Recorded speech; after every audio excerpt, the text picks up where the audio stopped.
तपाईलाई सुभाष एजुकेसनल हबमा आज हामी एउटा के अरे मोल कन्सेप्टबाट एउटा नयाँ अलि काम लाग्ने खालको के अरे हामी न्युमेरिकल गर्छौँ। अब यो भनेको छ मैले क्वेसन लेखेको छु तर देखेको छैन होला राम्रोसँग, केही छैन।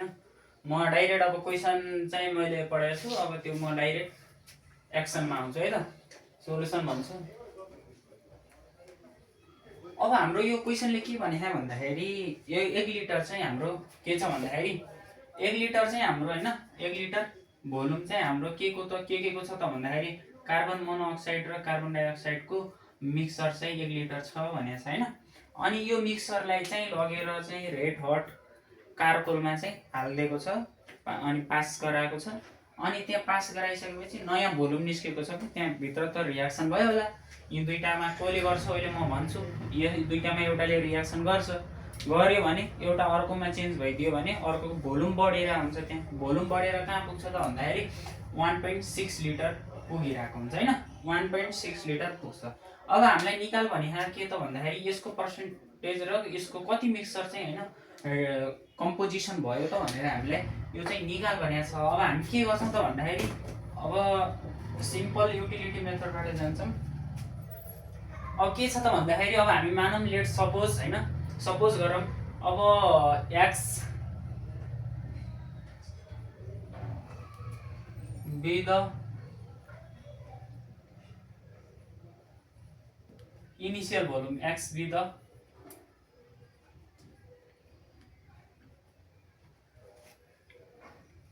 volume of के को गरौँ त C monoxide and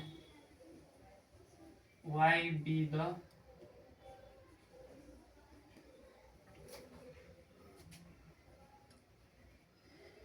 volume of के त y के को initial volume of carbon dioxide दिएको छ। ल यति दिएको छ। अब तिनीहरुको सम कति हुन्छ भनेको छु, दुईटाको मिक्सर कति हुन्छ, मिक्सर भनेको के हो त दुईटाको मिक्सर कति हुन्छ 1 लिटर हुन्छ भनेपछि यो इक्वेसन 1 बन्यो। दुईटाको मिक्सर 1 लिटर छ भन्ने छ के, मिक्सर भनेको त दुईटै प्लस हुनु पर्यो। अब मिक्सर 1 लिटर छ भने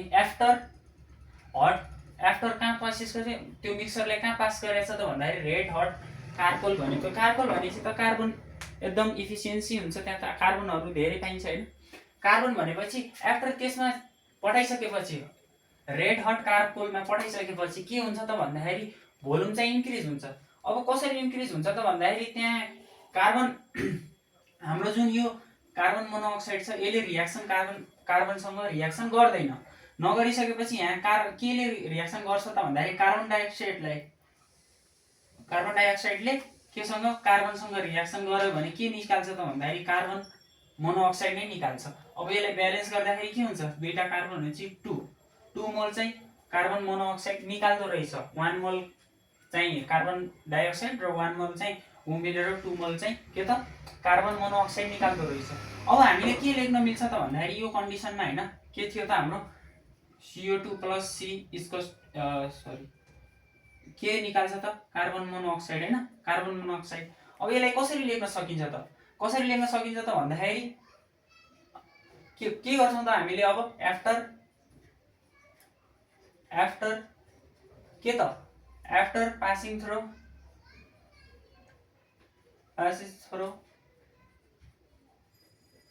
the red hot charcoal the volume of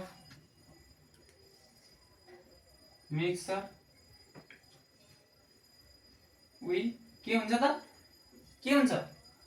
भन्दाखेरि x initial carbon dioxide plus हाम्रो के त भन्दाखेरि हाम्रो यो जुन कार्बन मोनोअक्साइड छ त्यो 2 टाइम्सले 2y हुनुपर्छ हैन। y भनेको के हो त हाम्रो यहाँ के भनेको थियो, y भनेको कार्बन डाइअक्साइडको के हो त हाम्रो भोल्युम हो। भोल्युम हो भनेपछि अब यहाँ 1 मोल छ भनेपछि 2 टाइम्स हो कि नै, 1 मोल छ भनेपछि 2 मोल कार्बन मोनोअक्साइड निकाल्यो भनेपछि 2y निकाल्न सक्यो, 2y भयो।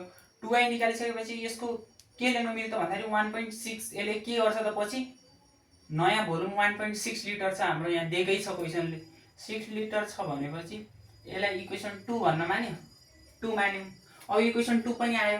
अब के गर्छौं त भन्दाखेरि हामीले अब यो दुईटा इक्वेसनलाई सबट्र्याक्ट गर्छौं।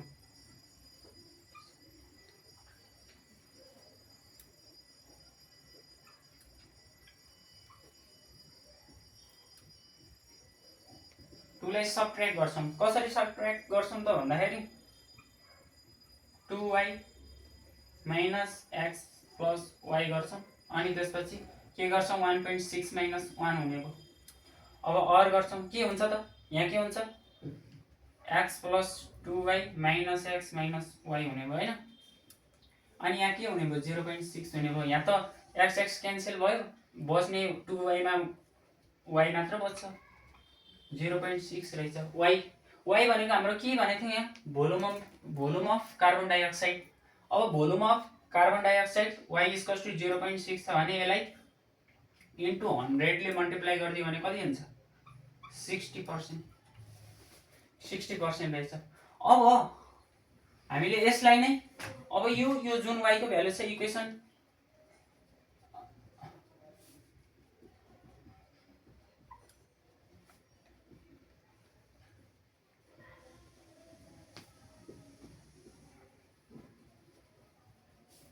इक्वेसन 1 मा यसको भ्यालु पुट गरिदियो भने के हुन्छ प्लस y इक्वल्स टु 1 हुन्छ हैन।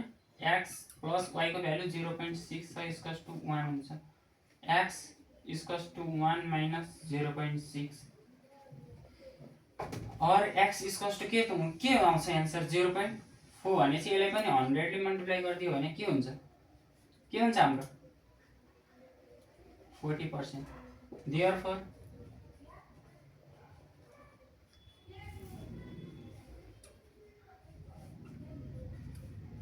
composition of the mixture is 40%। के हो 40% के हो हाम्रो x भनेको के हो हाम्रो कार्बन मोनोअक्साइड एन्ड 60% के त कार्बन डाइअक्साइड। यही नै हाम्रो फाइनल एन्सर हुन्छ। यति नै थियो, सिम्पल छ, छोटो छ, मजाको छ। धन्यवाद है त।